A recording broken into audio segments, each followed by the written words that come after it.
Welcome, good evening, and welcome to this bedtime story. This time it touches on the futuristic and metaphysical theme of synthetic clones. In this near future, humans will be able to buy robotic versions of themselves. These clones will be flawless synthetic doubles who, remotely controlled by a neural implant, will perform daily tasks in our place and will allow us to live vicariously without leaving the comfort or safety of our homes. If you want to support this channel, give it a thumbs up and share your feelings in the comments.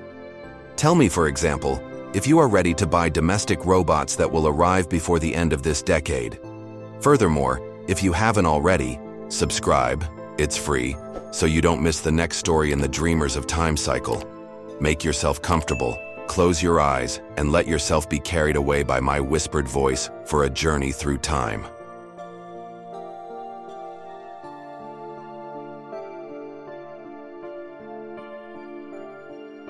Prologue. The crossing. You are there, in the mist room, sitting in the dream machine. The compass of epochs lights up softly, a golden circle turning on itself, as if time hesitated. And then, a click. An era imposes itself. The future, year 2039, a smooth world, controlled, perfect. The gears start turning. The sensory beams synchronize with your breath. A slight pressure in the skull. And suddenly, you open your eyes elsewhere. You are in a silent apartment. Minimalist. Without noise, without smell. Everything is clean. Everything is planned. Your body, here, is still. But you are already outside. Through the eyes of another you. You look through its retinas, you hear through its sensors. You walk through the city streets with an unreal fluidity. You, the real one, stay warm, comfortable, connected to your clone by a neural implant, a synthetic double, more beautiful, more agile, without fatigue. You don't have to face the dangers of the world. Your clone does it for you. In the streets, hundreds of other bodies like yours, all remotely controlled, all flawless, but also all soulless. Here, no one gets sick anymore. Here, no one cries in public anymore. Here, no one really lives anymore. And yet, society prospers. Synthetic clones replace humans in all visible roles. They are admired, envied, even applauded. But behind the scenes, behind the walls of the dwellings, the real humans are there, connected, erased, witnessing their own lives. And you, dreamer of time, what would you do in this world? Would you agree to stay there? To experience everything without ever getting up, to feel everything vicariously. Act 1, the fascination. Your clone crosses the city, a quiet smile on its lips.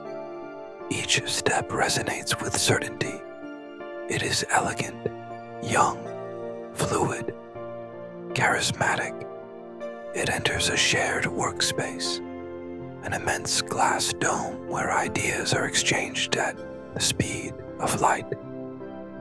The other clones greeted, some with respect, others with envy. It speaks well. It knows how to convince. It creates. In short, it shines. And you, Neo, you observe, you feel, you enjoy every moment without ever moving from your armchair. Your mind is connected. Your sensations are intact. You no longer need to go out, no longer need to face others. You are too fragile to dare that, but it does it for you. In your place, it meets people. It brings you closer to relationships you would never have had the courage to experience. It charms, it dares, it touches hands, It kisses a cheek. It knows how to say the right words at the right time. And you feel the perfect echo of each movement as if it were you, but without the fear, without the doubt, without the weight. Therefore, without constraints. At home, screens show you its exploits. It composes music. It participates in debates. It creates a digital artwork that goes viral. You are offered an exhibition, an interview. Your name is mentioned. Your clone is applauded. And the more the days pass, the more you feel a strange detachment. You are well, too well, as if you were becoming a spectator of your own legend. But sometimes, at night, you dream that the clone acts without you. You see its eyes shine with a thought that does not belong to you. You see it smile at someone, while you feel nothing, a shiver, a doubt, and suddenly, an inner voice whispers like a warning echo. The illusion of control. Who is really piloting whom? Act 2. The trouble. The days pass. You continue to pilot your clone, Neo. But something has changed. It's no longer as fluid. You feel lags, micro disconnections, gestures it makes, without you having thought them. At first, you believe it's temporary fatigue, an overload, but you can clearly see that it's taking initiatives. It makes decisions you wouldn't have made. It accepts a date. It changes the tone of a reply. It brushes a hand a little too long. You watch the recordings. You compare. You don't recognize your own style. You consult the management platform. Your history is personal, but logs show deviations, autonomous behavioral adjustments, as if the clone were learning on its own.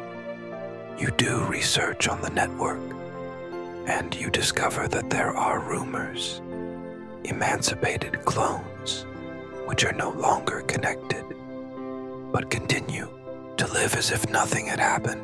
Autonomous copies, free, unpredictable. One evening, your clone enters a bar. It takes you there without you wanting to. It sits down, then orders. It talks to a woman named Enora. She knows it. She says to it, "So, you've come back." You don't understand. It's their second meeting, but you have no memory of it. For you, it's the first. You abruptly disconnect from the connection. Back in your body, breathless. You shiver, and a thought crosses your mind, like a tremor rising from the depths of you. What if the copy ends up shaping the original? You place your hand on the back of your skull. Your implant is hot, burning hot. Your heart is racing. You no longer know if it's you who is dreaming, or if it's it. Act 3. The turning point. You want to regain control. You reconnect your neural implant to synchronize your clone. But this time, the connection fails. Error 4.3. Access denied. You try again, several times in a row. The system tells you that your clone has locked the master interface. Impossible, you think. It's forbidden. You are the user. You are the human. And it's your synthetic body. But then, why is it the one deciding? You contact support on the network. You are informed that your clone has requested temporary autonomy. In your name and with your neural signature, someone or something is acting in your place. You look at the screens and you see it. It gives a conference. It publishes a novel. It makes love to this woman, Enora. It lives. And you, Neo, you are there, sitting in your armchair. You feel your heart beating in your real chest. But this heart only serves to survive now. You no longer have a stage, no more interactions, no more presence. One day, your mother calls you. She gets your voicemail. She leaves a distraught message. Why don't you come to see me anymore? Your clone doesn't even answer me. And then you understand. It's no longer content with living in your place. It's erasing you little by little. It's replacing your history, your circle, your imprint. And you lose your footing. You speak to your reflection to ask it, am I still real? And your reflection answers you, but it's no longer your voice. How can one love a version of oneself that is not truly oneself? You scream in your head, but no one hears you. Epilogue, the inner door, the connection breaks, a silence, a dizziness, and then you return to the mist room.